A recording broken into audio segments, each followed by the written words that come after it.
But I noticed that all the ladies who were being honored there were not because they were at the very top and they had achieved some extraordinary thing, being chairman, CEO, this, that, and the other, but that they were contributing by their participation in the various activities within their radius of life, within the circle of their life.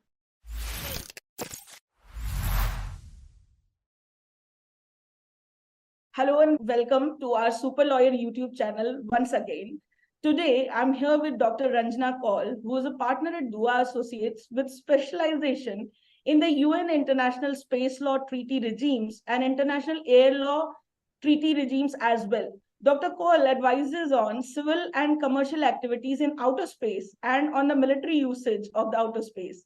The advisory includes national space policy and statute mandated under International Space Treaty for their national activities, including military, civil, and commercial, in outer space. Dr. Kaul has over 40 international and national publications.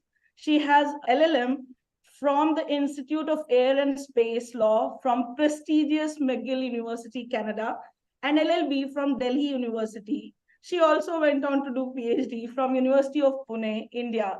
Welcome, ma'am, and thank you for accepting our invite. Thank you so very much for inviting me, Divya. Ma'am, I'll go ahead with my very first question and a very usual one. Given your diverse academic journey from studying history to obtaining PhD in constitutional history, could you share what led you from this kind of background in history to specializing in UN International Space Law Treaty regimes, as well as your academic pursuits in relation to space law and air laws? Ma'am, floor is yours. So this trajectory is not the normal trajectory as you have just narrated. It spans from having done a BA and an MA, both. I mean, my MA was history really, but constitutional history is what I did my specialization in, and that dissertation. Now, as far as law is concerned, per se, the study of law, my parents were not, my mother was not particularly inclined that I should pursue law, because I have no idea what she actually had in her mind when she was putting up this vociferous sort of argument of why I should not join the law college, notwithstanding the fact that more than 50% of my father's family were lawyers. And she even got an uncle and a cousin who were into practice in Bombay. My uncle was a judge, to sort of tell me why I should not do law. And I said, but you are lawyers, so why? I don't know, it's all right. For us, it's different. Whatever. Those were the 60s and 70s. So I was not inclined to sort of cry revolt at the relevant time. Anyway, matters carried on. And then after I got married, I did law after that. I did my LLB much, much later, because deep in my heart, I always wanted to be a lawyer. And there was an advertisement in the newspaper, and my husband and I were walking in the Lodi garden, and he said, did you see that ad? And I said, yes, but it's an entrance exam. I've never ever done an entrance exam. I'll probably fail. He said, yes, well, that's the most that can happen, is that you will fail. I said, yeah, well, that is true. That's the maximum that could happen. And I did the entrance exam and passed. And so I did law together with other stuff that I used to do in the daytime, because I had young children then, and I did not want a situation where I was out of the house when they were little and they're coming back from school and all this sort of thing. So I did a lot of writing. I used to be a journalist really, and I used to do evening law through it all.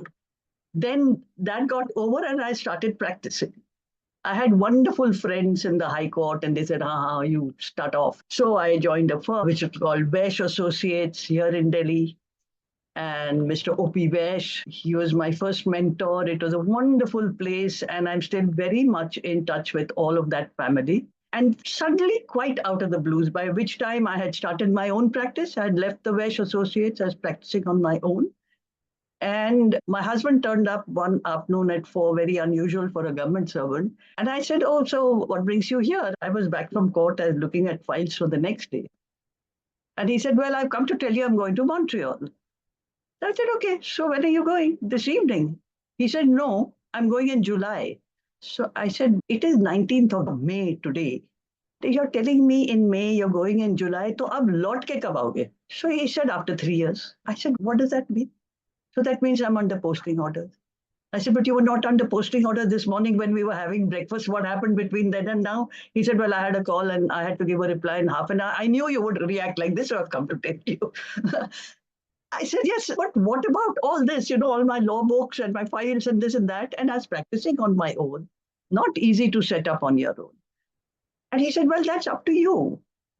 And he did a about turn and went back to office. And I just froze in my chair. I didn't know what had happened to my life all of a sudden. Anyway, I thought about it. 5 minutes later, there's a phone call. There were no mobiles then, so landline. It's my daughter. She said, have you heard of a university called Concordia? Of course, I hadn't. So I kept quiet. She said, so you haven't? I said, no. Has Papa heard about it? I said, you should ask him. That means no. And you mean to say that my parents are asking me to join a university in Montreal, neither have heard of, and give up the best college in India, which is St. Stephen's? I said, now look here, Maima, it is what it is. And you just have to pack your bags and go. She said, I will not go. I said, no, you don't have an option here. When am I supposed to go? I said, actually, this weekend. She said, I'm coming home. She was in college. She drove home. And she said, what does this mean? I said, listen, don't ask me. I have been informed 2 hours ago, so you have to go. So all this went on anyway. That poor girl, screaming and kicking, she went off to Montreal. And she said, but I don't want to study in Concordia. I want to study at McGill. I said, now look here, Maima. Since you're a bright girl, I am sure that you can go to Montreal, sign up in Concordia, walk across to the admin office of McGill, tell them how bright and brilliant you are and what they're missing, and ask them to take you. She did that. And they said, all right, we'll take you. But you have to get a certificate of equivalence because we have 3 years of college here. They have 4 years of college there. And she had finished the first year. So she called me from Montreal. She said, I need this. I said, all right. So I went to Stephens, spoke to the principal, got a letter together. And lo and behold, she was at McGill doing international relations, exactly what she wanted to do. So then I stayed on in Delhi. My husband went in July. My son was at the time, he was reading economics at St. Stephen's, and he was now headed to Cambridge. So we stayed in Delhi. I mean, I had to sort out things. Left in October, and Ishan sort of peeled off in London, went off to university. I carried on to Montreal. All of that was fine. But a week after I had sort of recovered the jet lag, and I found myself with nothing to do. And I'm a working person. I just couldn't imagine what it is that could happen to my life for 3 years more. And I'd taken the decision to give my practice to a colleague of mine and then carry on. Anyways, my husband realized that I wasn't altogether happy with my own state of being. So he organized for somebody to invite me to lunch. And I went to lunch to the Montreal Club where I was invited. And there I met the other invitee was a Justice Joseph Nuss. Justice Nuss used to preside the Court of Appeals in Quebec. And so he heard my story and he said, do you know about air law? So we Hindustan mein air law, meaning, of course, you don't know air law. So my face told him the story. Then he said, well, what about space law? So equally blank. Because for us in India, land acquisition cases, builder's contract, that is what space is. And he said, right, tomorrow morning, you go to the Institute of Air and Space Law and meet Paul. I said, no, I have a PhD, Judge. I don't need another degree. He said, but you don't know this. You don't know these laws. You don't know the international law. And you got 3 years. So I went the next day. I didn't know who Paul was. Turned out he was the director of the institute. And there I spent another 45 minutes. He said, no, so you do an LLM. I said, no, but I have a PhD. Why would I want to do this? Anyway, at the end of it all, I agreed to sign up to a certificate course, which is 3 months, 12 weeks. So I asked him, what is the eligibility? Do your applicants have to have an LLB? So he said, no, so long as you have a degree. So I said, what about a PhD in economics? He said, yeah, that's fine. So I said, all right, I'm going to ask my husband. So he kept quiet for a moment and he said, "Is that an Indian thing to do?" So I said, "Well, yes and no. In my case, no, but yes this time." He said, "Why is that?" I said, "Because you just told me that the classes start at 8:30. And in October, the flurries, the early flakes, snowflakes start coming in October. And I can't imagine myself taking a metro that early in the morning. So I'll get a lift from my husband." And he laughed and he laughed. So I went back home and I told Sanat, I said, "Now look here, you're representing India in the council and all that, in the International Civil Aviation Law.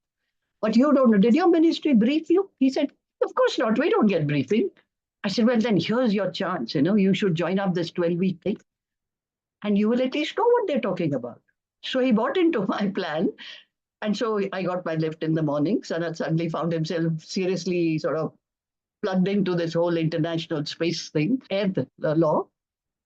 And so at the end of the 12 weeks, I was called again by the director, and he said, "Now look here, you come at the top of the class. I want you to now convert this to an LLM." So I said, "Okay, what does it involve?" "So it involves so many more credits, classes." I said, "Okay." "And it involves a dissertation." I said, "No, I'm not going to do it because I've done one PhD. I'm not going to do a dissertation." He said, "That's exactly why you should do it, because you know how to write it." And ultimately, it became an LLM in air and space law. So, international air law is an entire corpus in itself, and international space law is a corpus in itself. And my professor of international space law was Professor Ram Jaku, an Indian but a Canadian at the time, and he's been my mentor. And he said to me, he said, "Look, Ranjana," and he used to interact a lot with he was a leading member of the International Institute of Space Law and interacted a lot with our own, the earlier generation of people who were in the ISRO and Department of Space, because it's all internationally plugged in. And he said that there is nobody who's formally trained in these laws.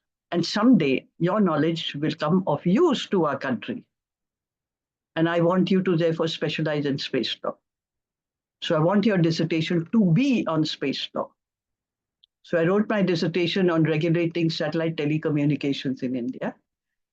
And my outing in India was really because after that 3-year tenure, this was in 2005, then my husband was coming back to India. And I got a call from Mr. Dua, the managing partner, who knew my husband and all that. And he said, "I believe you're coming back." I said, "I am." So he said, "You come and join us." So I said, "I will," accepting that this was a call in March, that I'll come in July after the summer vacations and after the courts start again. He said, "Fine, come when you want." So I went and told Professor Jaco, I said, "I'll go at the end of June." He said, "No, no, you will not. You will go in the middle of June." I said, "Why would I do that? It's so hot in Delhi." He said, "No, because the International Institute of Space Law, under the auspices of the UN and the ISRO, are together holding an international conference on national space laws, promoting national space law in the Asia Pacific area. And I want you to do a presentation on a national space law for India." So I said, "But I don't know anything about India." He said, "I know you don't. Find out." So I did. And I made that presentation, and that paper went back and forth and back and forth. Anyway, then I landed up here and went to Bangalore for this. And I made my presentation, which put everybody in the space establishment in a state of shock because nobody had ever come and said these things before. It is a state program. There is no, in 2005, there was no such thing as private sector operating in outer space. It was quite a journey. But I must say that for all of the people there, that leadership, they were so indulgent of me. And I mean, however shocked that they were, but they were always encouraging and indulgent. And so I continued doing that, but I was also by then a member of the International Institute of Space Law in Paris. And I was deeply engaged with all of that. At this point in time, as we speak, I'm a director on the board of the International Institute of Space Law. And now, suddenly, in the due course of time, this interest in commercial space activities, which, as a result of the 2020 announcement by Prime Minister Modi, suddenly enlarged the scope of civil space activities to include commercial activity. That is one part of the story which has overtaken the newspapers, new space, commercial space. But another parallel narrative had already taken place after Kargil and the Kargil report and the following developments there, where it was felt that India needed military space assets to provide military communications, remote sensing and navigation and positioning and timing, all those kinds of satellite services to enhance the performance of the militaries on ground. That is what is the story internationally. So that narrative had started in 2000. And in due course of time, now we have a defense space agency and so forth. And suddenly, with the 2020 reforms and commercial space, so that now defense space is also looking at commercial space to say, this is the kind of technology we need. Can you help us with it? And it's now got a breath of life, as it were. But the knowledge of the outer space treaties and the accompanying treaty is wholly absent. The civil space, ISRO and all know everything that there is to know about it. They've been doing it for 50 years, very successful. And of course, I don't have to amplify what India has achieved in space. But the treaty laws and the nuances of the treaty laws, which are a product of the Cold War, of these two superpowers, military superpowers, United States and USSR, they are the ones that framed this treaty, Sputnik 1957. So you understand that these are military powers. Their intention is to develop military space technology. It is to do nothing other than develop competence in that, such that they can use in terrestrial warfare. Obviously, you're looking to enhance your performance. And we have seen that. So when you say space activities for peaceful purpose, peaceful is a very, very, very peaceful purpose is seriously loaded. And we don't have the time just now for me to explain to you, but it has everything to do with military activities in outer space for peaceful purpose, which is to mean not against any other country. That is what that peaceful means. That you're free to undertake military activities, non-military activities, commercial, whatever kind of activity, provided you're not focusing that activity against any other state. That is the meaning of peaceful use of outer space. So now there is a lot of traction on this. I have written a lot about it. I've spoken a lot about it. But the big gap that exists is that in our academia, and I tell you from my own experience, you're a lawyer, you tell me too. Space, as you said, who ever heard of space to begin with? And who's ever heard of air law and space law and all this? It's simply not part of what we've learned in law schools, isn't it, in India? It's not part of your LLB curriculum. We don't in India have any idea about any of this. And you may have put in God knows how many years of practice, but you still don't know about it. And in my case, Justice Nuss asked me about the question, and I didn't know what he was saying after so many years in practice. So you see, that's the first thing. It is not required in India because there's no commercial value to pay. People are not going to get jobs out of it. But you do the law of contract, you do the law of arbitration, you do CPC, and you master your CRPC. That's where you earn your bread and butter, right? Perhaps chicken and jam also. So the thing is this, that it is not required.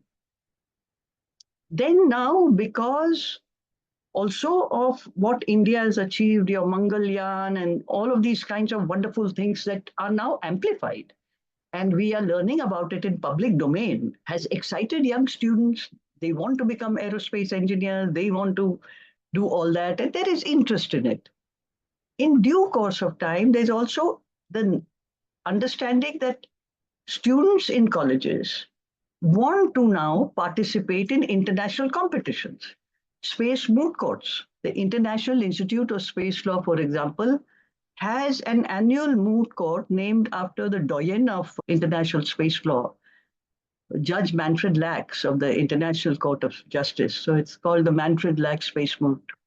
World Space Moot. And the finals of the Manfred Lack Space Moot competition is presided over by 3 sitting judges of the International Court of Justice every year. So you can understand the caliber and the importance that the Western world and the rest of the world that are really plugged into this domain attribute to space and space activity. So a lot of our children in the law schools want to participate because it's global participation. Many times our universities have brought back the prize, the trophy, but it doesn't give them a job over here. There is interest. And so now I have seen the trend in universities. At the master's, you may have an optional course in air and space law, meaning it is read in one line, air and space law, although these are two separate. And there is now the possibility of an LLM in international law. And you know, in our country, LLM is a 2-year degree course. So in that 2 years, there is one semester in which you will study UNCLOS, that is International Law Convention on Seas. You will read the Chicago Convention, which is for international civil aviation. And you will read the Outer Space Treaty, which is for outer space. And you will read the Moon Agreement, full stop, all in one semester. Now, it is not enough. You get some sensitization for sure. But if you're dealing with it to advise somebody, whether it's the government, it's the military, it's a civil, whoever it is, or it is a commercial, on the nuances of it and how it translates into our domestic national laws, of which there presently isn't for space activities, but all are normative laws. When you're doing activities on ground, of course, obviously it is the laws that exist. That to be able to explain that needs expertise in understanding the nuances of the treaty. They just sound so wonderful and benign, but they're anything but that.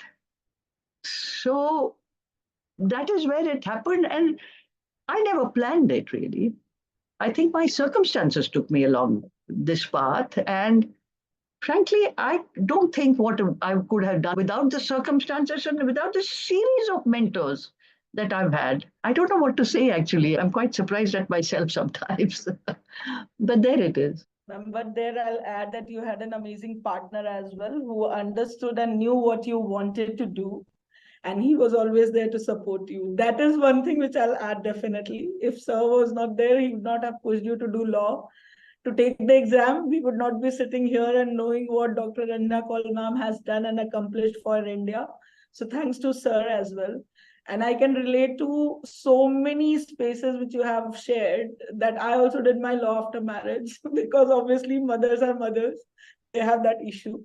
But ma'am, when you were talking about space and air law, which obviously is an absolute nascent stage, at least in India, I would like to tell you that IIT Kharagpur has air and space law LLM and not specialization, but yes, you are right that it's only taught in 1 or 2 semesters, which does not solve the purpose or help us understand what it is and how it should be used in betterment of this particular space here.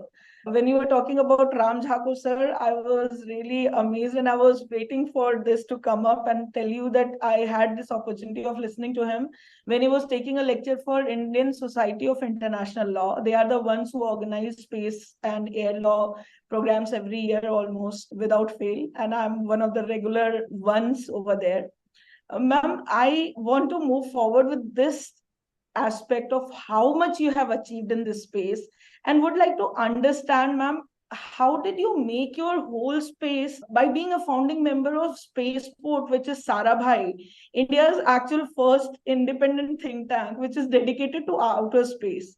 I would love to hear your story about the kind of goals this think tank has, what kind of vision you had when you started discussing about it, and what kind of space related discourse in India are you looking forward to with this thing which you have started, you have nurtured?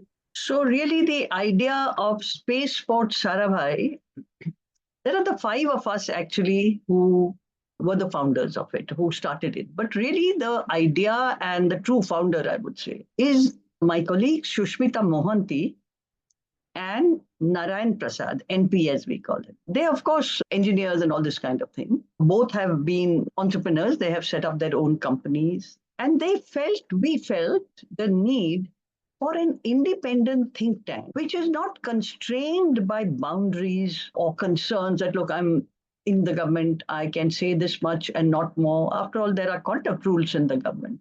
Or that I'm in any way impeded by my knowledge or my thought to discuss these matters. We also wanted a forum where our voice, that is India's voice, could be heard internationally. We wanted to bring international voices to India for us to be able to hear here. For example, one of our early sessions, which we had invited Professor Freeland, Stephen Freeland, who is now heading the working group, the UN COPIUS working group on legal aspects of space resources, the lunar resources, and one more expert from Australia to discuss the various nuances of the Artemis Accords, for instance, which India has signed with the UN. This Artemis Accord is a United States effort, which is a multilateral, it has many participating countries, I think more than 30 countries now, in furtherance of civil activities involving mining and long-term human habitation on the moon, Mars, and to mine commercially asteroids, all that. So India is a signatory to that. How does it fit into the space law? What are the possibilities? What are our concerns? Now, these kinds of things have not been discussed in any university to the best of my knowledge. In any case, I have never been invited or participated in any such discussion in any university.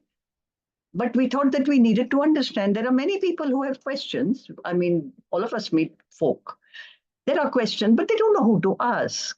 And so we had that when we had the geospatial policy, then we had a session on that. We are at this present point in time wanting to do a forum where we can invite young space lawyers in India.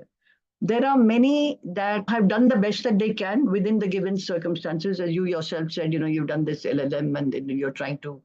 There are many young people, Indians, who have actually studied outside the country and have got their LLMs and so forth from universities, not just McGill, but in the United States, also in Europe, Netherlands. The Leiden University is a leading university there. Cologne University is a leading university.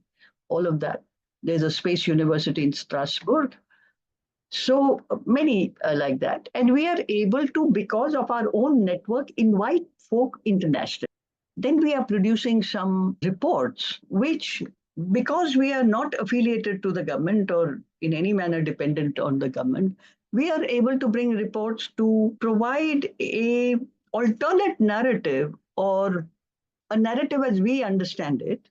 For example, about why is it that our early space companies, let's call it the first generation, those that were established in 2010 and so forth, few of them have reached a stage of actually operating commercially. They have commenced commercial, but they have relocated outside India and they're running their businesses from there. They have their offices in India, so they're running them. So what is the reason? Yes, there's a lot of money that is coming through VCs and funding rounds and so forth. But as yet in India, there's not been a single startup that has established and started commercial operations in India as yet. It will happen in due course. So what are the circumstances then? There's a huge sort of fog around the question of insurance outer space for third-party insurance while undertaking activity. So you know that you have studied the outer space treaty, so you know that the state is liable for its space asset and the asset of its non-government entity in case that space asset causes, space object causes damage in outer space, in airspace, or on the Earth. So now this third-party liability, how much do I get? What is the reason for it? How does it work? Who are the vendors? Who are the insurance companies who will provide me the service? There are practical aspects to be able to implement for the state and for me, the one who has to now comply, to be able to comply. It takes two to. So there are many, many aspects here pertaining to this. On lunar, for example, we were invited, some of us, NPI were invited, some of our other colleagues, one or two of our other colleagues. There are NGOs that have started that are already working on the architecture of what this moon village is going to look like. What are the environmental aspects, for example, of mining on the moon? We made a mess of the Earth in any event by creating all kinds of pollutions. What is going to happen there on the moon? What are the standards? How shall we develop those standards? What are practical standards? What about the prospect that just like there is contestation here on the earth, I mean, we don't need to be reminded of our history. What about on the moon where there's such valuable resources? Will there be contestation? After all, China and Russia also are going to set up an international lunar research station. On this side, there's going to be Artemis. In the middle of it all, there are countries, India, Japan, other countries that have their own national lunar programs. What and how shall we now try and do a stimulation for going forward? What does it mean? What does the treaty law say? What are the safeguards? Are there any safeguards? There are so many questions. And we wanted to be free to discuss these questions. That was one of our main motivations for Shushmita's inspiration, NP's inspiration, to actually establish the spaceport Sarabhai. And Sarabhai, because Vikram Sarabhai is recognized as the father of the Indian space program. He was the first chairman of the Department of Space and ISRO and so forth. That's why Spaceport Sarabhai. S2. Ma'am, I cannot stop myself but ask you about the space travels which we are planning, then the kind of space debris which we'll be facing, space pollution which we are talking about, the space vacations which people are now planning, that if space colonies will be established, how will we travel, the kind of obviously jurisdiction issues. But I just wanted to tell you, ma'am, I've not done LLM. I only did LLB from Kharagpur. There I had friends who were doing this in space travel, and I was so fascinated that I got this thing that I have to understand what space and air law actually is. And then I realized, like you said, we have not developed our law space in specifically air and space law. So I really want to understand your views about how your think tank is going to support or help in making sure that we have a better planning for these kind of space travels or space vacations, as we name it. Secondly, I have a query related to your think tank again, that how approachable it is and how do you see people getting involved, and please do let us know about that, because I'm pretty sure whosoever will be listening and learning from this particular video will be very much interested in knowing how to connect with you, how to go ahead, and what kind of learnings they have to do before they reach out. So first and foremost, we have a website. So please Google and enter the website and you will know everything that there is to know, how to connect and what we can do. We are at a very nascent stage. It's just that core group that is working. So it's early days, most certainly. We'd love to hear your ideas. We want to see how we can, people do get in touch with us. For example, we have one young student who approached us and said that he'd like to devote some time to this work, and he's produced a wonderful report on insurance, space insurance. So please involve yourself.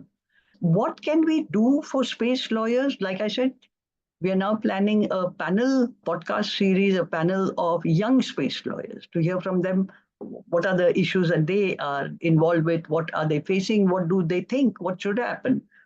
How can it be developed? These are very early days as yet. As far as how we can have appropriate national laws for undertaking activities in outer space, this is particularly in the case of commercial space activities. Now, this is for the government to do and to consider.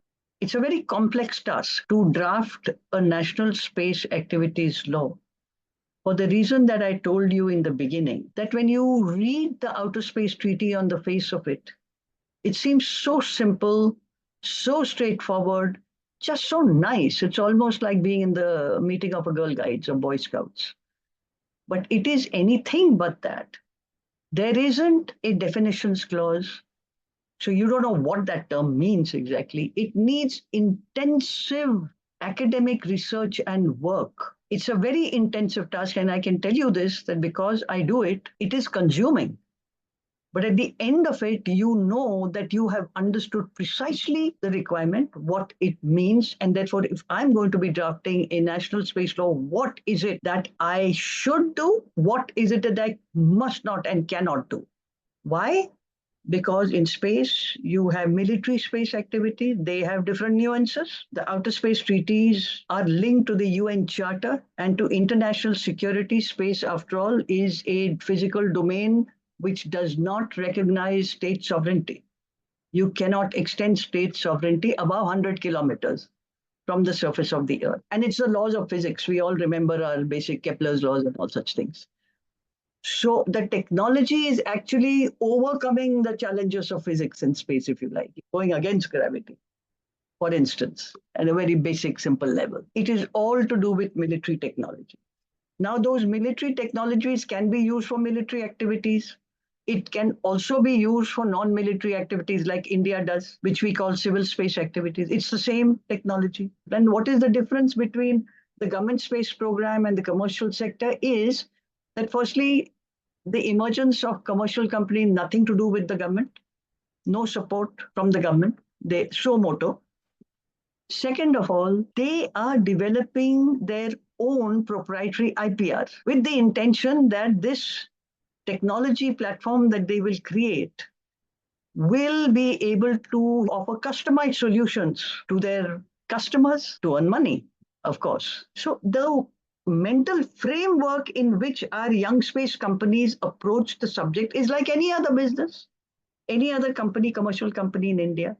You're doing something with the aim of the exercise a rate of return, which is exactly different than the state, which will provide certain services to its citizen as an obligation of the state. You see, the approach to the subject is different, but all are governed under that outer space treaty and the corresponding treaties. Now, how do you, when you, for example, damage caused by your space object or by the state's space object in outer space, in airspace, and on the earth, debris keeps falling every now and then here and there. And then we read in the newspaper that so and so piece of debris fell in northern Maharashtra or wherever it is. It did not cause any damage to life and property. Normally, the states do not like to attribute or identify that this piece of debris came from the space object of such and such country. They don't like to because, space is geopolitics. Space is high stakes. So you have to tread extremely carefully in what you say, what you don't say, especially on official platforms. So basically, you're walking on eggshells. That is what it is. Ma'am, you put it so beautifully and so calmly. It's such a huge subject in itself. It's like thousands hours of lectures and discussions, and you have just put it in, yeah, that you're working on eggshells, and yes, that is how it is. But given that fact, ma'am, how do you see that your role as a partner at Dua Associates brings in the evolving landscape of UN International Space Law Treaty, and how does your position empowers you to drive that particular positive change which you are looking forward to in these kind of absolutely niche legal domains? Because it's absolute niche of the niche of the niche, or whatever you can call at the top of it. How do you drive that? How do you take care of everything around it?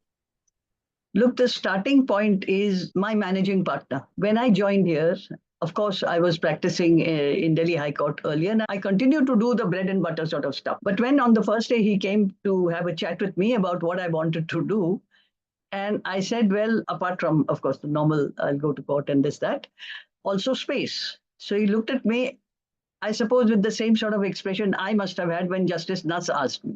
And I said, no, Antariksh. He said, do what you want. And after that, this firm has been so supportive, not in an overt way, but just being there and that we do it. Because I was suddenly breezing off to Bangalore for this reason or that, or whatever I was doing or taking off suddenly because I had to attend the International Astronautical Congress and IISL International, all kinds of things. And they just let me be. And now it has suddenly come together. So that's Dua Associates for me. Without Dua Associate, this would not have been possible. It would not have been possible to be able to balance both these things. And my colleagues are equally indulgent. I mean, they have a smile on their face, when I'm talking about this. Anyway, it's all actually coming together in the context that we ourselves, even including the government, is now actually openly talking about it and is wanting to do this, that, and the other. And it is in those contexts that I'm able to provide some assistance. As my professor said, that your knowledge will be of assistance someday. So to the extent that I can, certainly. It is not for me to drive that. I can only provide assistance.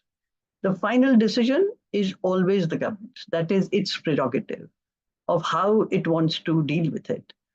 But the unraveling and the understanding of it from the perspective, for example, look, the civil space users already know all the operational detail, they know everything about it.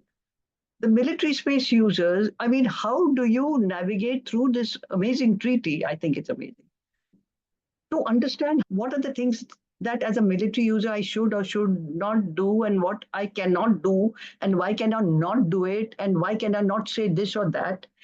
There are a million zillion. It's very difficult to explain it to you, but to the extent that I am doing, I am doing. I can only understand it in a very limited way because, yes, you have been doing it for ages, and the kind of fight which you have picked up, it's humongous and it won't be over anytime soon because, yes, legislation is not going to be that easy to come up immediately. Yes. And obviously, government also has to see so many perspectives around space and air law. Ma'am, you have also served as counsel for Union of India at the High Court of Delhi. We would request you to, if you are comfortable, sharing any professional highlight or any significant case which had an impact on your career or legal perspective, or you thought about that particular change, that this case will bring a change in society at large, or anything which you felt like has brought in a significance in your life and career. So the thing is that as far as the legal practice is concerned, what I valued very much at a personal level, and what you're saying about change in society, I mean, change in society is a very big thing. But when I was member of the Delhi State Women's Commission, then I had the occasion to deal with one particular case where it was a very educated lady. She'd done her MPhil in chemistry, and her husband was a doctor.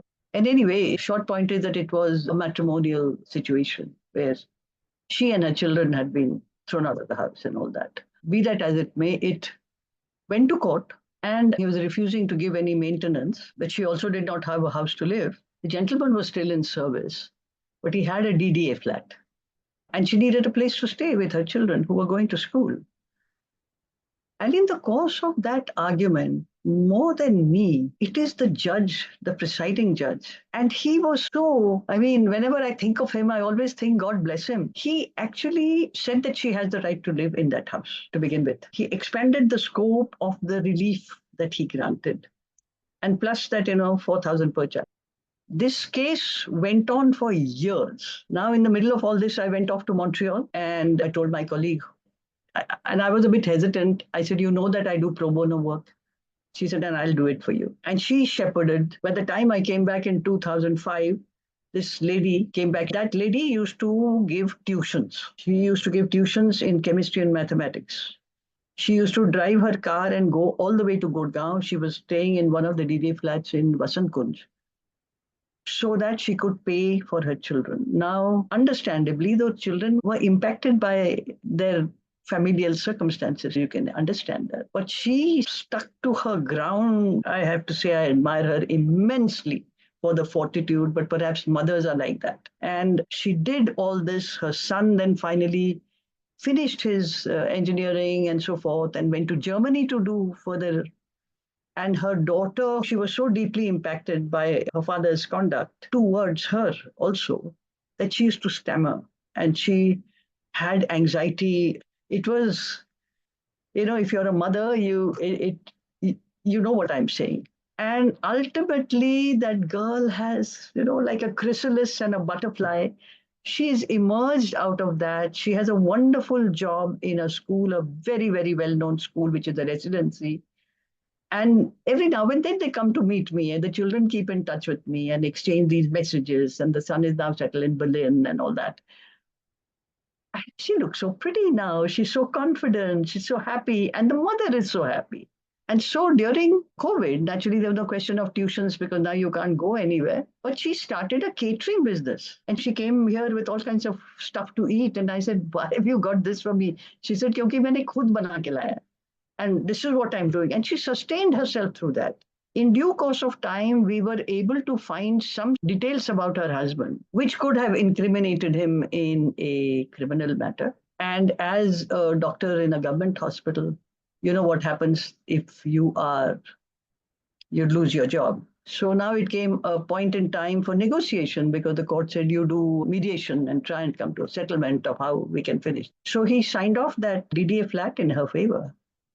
I said that, listen, I would not like to, but I just want to tell you that I know about this. I know about these facts. Then I'll leave it to you because you're a brilliant doctor. How would you want to deal with this? So he signed off the flat. And we then, not only that, but we then completed the registration processes because unless the title is transferred, he can still challenge after he retired. So we went through that whole and connected the dots and created a virtuous cycle to protect her and her children. For me, that was very, very material. And the other was the case of this little girl who was around 16 years old. And she lived in one of the areas in Delhi. And they had come to the commission. This girl had been sort of waylaid by a constructor who was building around in that locality, and she had been raped. And the father, the old father came, in tears to the chairperson who called me and she said, Ranjana ji, ye. So I said, okay, let me see what can happen. So now this was, of course, naturally, it goes under criminal law. So I said, I will go there. I will go to Patiala House. And I was standing and I told the judge that I'm representing the Women's Commission. What can I say? I don't know whether you have ever witnessed cross-examination where there has been a rape. And the kind of, this gentleman had come with a battery of 8 lawyers. And the kind of question, this little 16-year-old girl, actually couldn't understand what was happening. I mean, usko khud hi wo bekhabar thi ki mere sath hua to hua kya. Because by the time this case actually came up, she had recovered, but she was completely not. तो फिर हाथ कहाँ पे था तो तुमको कैसे महसूस हो रहा था? So I intervened. I said to the judge, I said, Lord, Your Honor, firstly, let that be nobody else over here in the court. This girl is not able to answer these. Please let there be some restraint in the kind of question. Anyway, at the end of it all, whatever was the conviction, this father came to meet me, to thank me. And he said that I am going to get my daughter married. I said, Sardar Sahab, aisa hai. चाहे कुछ हो ना हो ये हुआ है. अब ये ना हो कि ससुराल में शादी के बाद या शादी के बीच में कोई जाके कहे कि अरे भाई आपको पता है क्या हुआ था. तो आप अगर खुद ही बता दे तो फिर वो फिर घर जो है वो मुनासिब रहेगा बेटी के लिए. After 6 months, chairperson called me. There was a letter from the Gurdwara Prabandhak Committee to thank the commission. Actually, the old man had gone and actually provided my name also that she was the one who assisted, to say that we want to thank you and want to thank her. And he came with a box of mithai to say कि शादी हो गई है, बड़ी खुश है. और हमने उनको पहले ही बता दिया कि हमारे बेटी के साथ ऐसा हुआ है. और उन्होंने कहा, सदा साहब कोई गल नहीं, बेटी की कोई गलती नहीं इसमें. I don't know, some earth-shattering judgments are very good, but this touched the life of these two women, and I'll never forget this. This, for me, I have a daughter, and these are the very meaningful landmarks for me, as much as I adore space. That's what is called bringing in change to the society. How can you say that you have not brought in? You have brought in so big changes. Even if it has touched 2 lives, it has changed those lives. And I really cannot imagine what they have been feeling during the course of that kind of litigation. And after following your suggestions, your mediation techniques, it's amazing, ma'am. I just, But I'll tell you one more thing. At the time that this girl, the little girl, had been for cross-examination, my daughter, who used to study in Vellum in Dehradun, she was home on holiday. And we used to live on Tilak Marg. I don't know if you're familiar with Delhi, but Tilak Marg and across the road is Patiala House. So I told her, I said, look, you come with me. This girl is about your age. And it takes time. You have to wait till your case gets called up. I want you to come and sit and chat with her because there'll be nobody. She'll be sitting alone. And these two girls are getting along famously. And my daughter couldn't believe it. Just to look at Patiala House and all those people and all these things and so forth. I said, Mahima, this is the world across the road from our house. You live in a very privileged cocoon. Never forget that.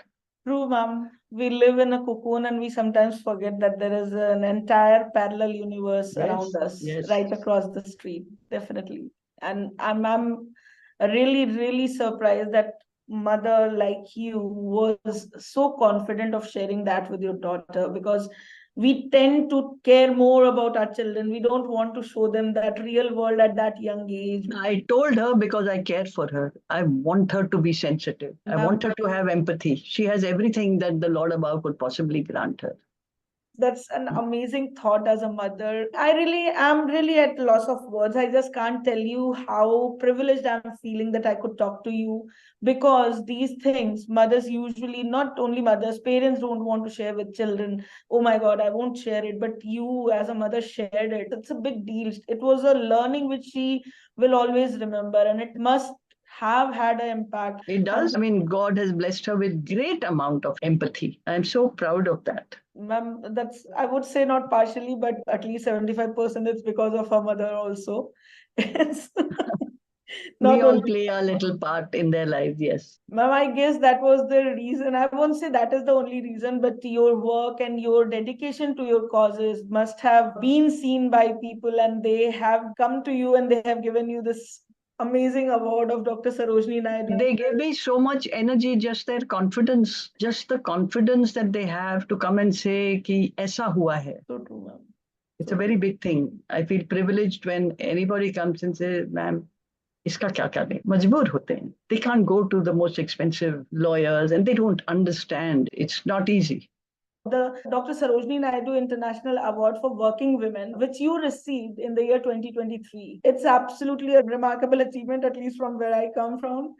Ma'am, I would like to understand from you, what does this recognition means to you in personal and professional sphere both?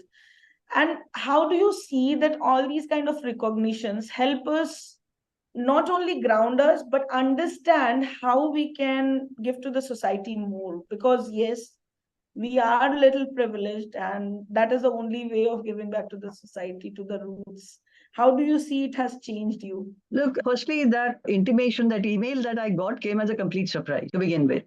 So I had to find out a little bit more about what this was. Anyway, of course, I was very pleased.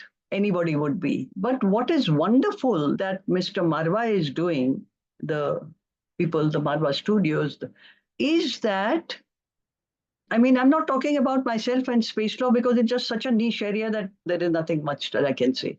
But I noticed that all the ladies who were being honored there were not because they were at the very top and they had achieved some extraordinary thing, being chairman, CEO, this, that, and the other, but that they were contributing by their participation in the various activities within their radius of life, within the circle of their life. Like I quoted you two examples, it's two individuals whose lives I had the honor to touch. These ladies, like I said, are not the ones that you see in the newspapers or on TV channels, but it's a recognition of the contribution those ladies are making within the scope. So as much as, of course, I was very pleased about it, but I was thrilled at this initiative that Mr. Marwa has, Sandeep Marwa, I think is his name. I think that institution and that thought requires a great deal of credit. That ladies everywhere, small town, big town, mid-town, elitist housing and non-elitist housing, wherever you may be. But within that scope of your activity, whatever it is that your activity, your contribute. That is the real thing about that Sarojini Naidu Award. But I must tell you that the International Institute of Air Law awarded me a Distinguished Services Award in 2017 for promoting the awareness of outer space and outer space law within the national context, and for my contribution to creating this awareness within my country. And that for me was a true validation that whatever that I may be doing here in India is well worth the while. I guess that is your way of serving the country in the most beautiful way possible. Yes, that again came as such a surprise at the annual dinner in Adelaide. My name was called out and I was wondering what happened. And that is for my space law stuff. Wow, ma'am. Ma'am, I would love to ask you one, not last, but almost last question. How do you balance your personal and professional life? And I would ask you from the very start, from where you started your legal journey and when you established yourself as an individual practitioner, then as a partner, then in space law, in air law, how did you balance your personal and professional life? So, like I told you right in the beginning, that I did my law much later. And after I got married, I completed my PhD. And I was actually involved running an advertising agency. I used to do a lot of writing for Hindustan Times and Indian Express and magazines and do a lot of travel writing. And I was with a friend of mine, we were running an advertising agency. All of that allowed me to be at home when my children came back from junior model school. And as they started growing older, then I could stay out of the house because that's the way I'm temperamentally wired. And as it happens, that advertisement that my husband was telling me about came at a time where my children had already left for Doon School and Wenham. And so I was able to do that evening. There was nobody at home because my husband was by then posted in the Andamans. So I used to go drive down to University of Delhi and do evening classes. It just, those dots connected. So I was able to start practicing in Delhi. My children were in school. By the time I was done and practicing, they had finished school. So Ishan was in Stephens. Mahima turned up. She was in Stephens. Then he moved on to Cambridge. And I suddenly found myself with space law. But my children were grown up by then. So home life balance is easy, and it is easier when your husband supports you to understand that you have aspirations. Ma'am, but the thing which you just said about partners, that brings me to one of the very important questions. Nowadays, usually the new entrants to legal field, the lawyers who are entering, be it a male, female, whosoever, they always have this, I would say, challenge in front of them. How do we take care of our house? How do we take care of ourselves? Then mental health issues, this and that. What would be your suggestion or rather guidance or some golden nuggets for them? When I started practicing in Delhi High Court and I used to go to the ladies' bar room, I used to see young women agonizing sometimes because the child was not well. They had to come to court. And I was thinking to myself that I'm so glad I had the luxury of saying that, I'm just going to do a lot of writing and I'm going to potter around with this ad agency and I'm going to basically be working from home whenever I feel like being at home. I had the base for that. And these young girls, it's not easy to, especially in a profession, because you're working long hours afterwards. After close of court, you are, doing your drafting, you're meeting your clients who come Sunday and Monday and Tuesday and every other day. So when I started practicing on my own, my children were in college, but nonetheless, they need mother when they have something important to tell. So whenever they came to my study, and I was working, and they came and a particular sofa there, would sit there. I used to stop working till we had a discussion, till they had said whatever it was that they were wanting to see, however long it took. But then I used to work late at night and finish what I had to do because wo bhi karna hi tha. You have to meet your deadlines. So there are circumstances that are different for different people. It's very difficult. I know it's very difficult for women, and those that do it and stay with it, I truly, truly admire them because I know that many young ladies are doing it against tremendous odds and adversity. I know a lot of people personally, and they have done so well. Some have been elevated to the bar. It's amazing. It's wonderful. And it's not easy. Even if you had the support, it's not easy. Thank you so much, ma'am, once again for agreeing to meet with us here and give us pointers and show us the world of space and air law. Thank you for reaching out to me, Divya. Thank you for taking the time.